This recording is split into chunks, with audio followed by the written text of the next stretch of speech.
It's a normal day in Toronto when its chief dignitary, that's dignitary, announces, and he even sounds exasperated that he has to say it, like he's dealt with it before, that he has nothing to do with it, meaning a murder. The mayor has nothing to do with a killing. Now, on to overnight parking on Queen Street. That was just yesterday. In Toronto, follies multiply more lavishly than bacteria or Bieber fans. Toronto is rapidly becoming a global emblem of the debased art and practice of politics. Municipal government as Jerry Lewis meets the Sopranos, all fertilized by Jerry Springer.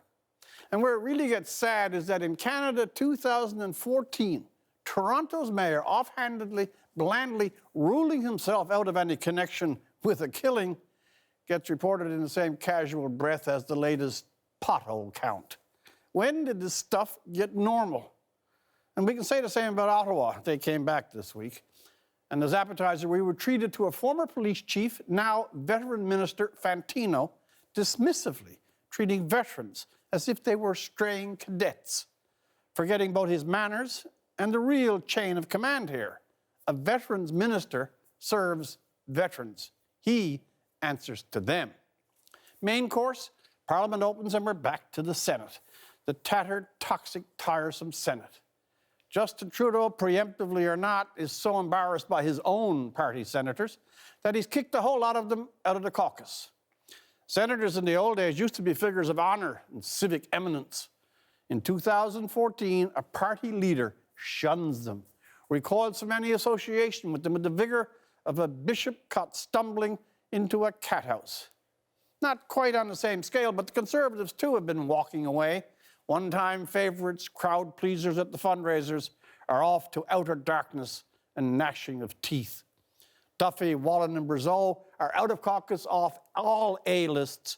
Tories sprinkle holy water whenever anyone says their names, from such heights fallen. There were days not long ago when a visit by a senator to a high school would be declared a civic holiday. Such was the honor. Well, the decline is universal. 5 years ago, the United States and much of the world was fired with such idealism, the great beams of hope and change coming from a transformational candidate, Barack Obama. And now, Obama's just another pal, a smooth salesman pushing platitudes and more of the same in this week's State of the Union. Politics can't survive this pattern. Absurdity, waste, disappointment.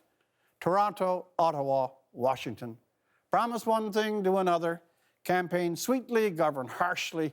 Talking points and cheap shots, gamesmanship and tactics. The whole exercise is hollow. The particular issues may go away. The Senate will eventually be off the front pages. Ministers of the Crown might grow some class. But the elements that feed cynicism and public distance from politics grow more embedded and numerous by the day. For The National, I'm Rex Murphy.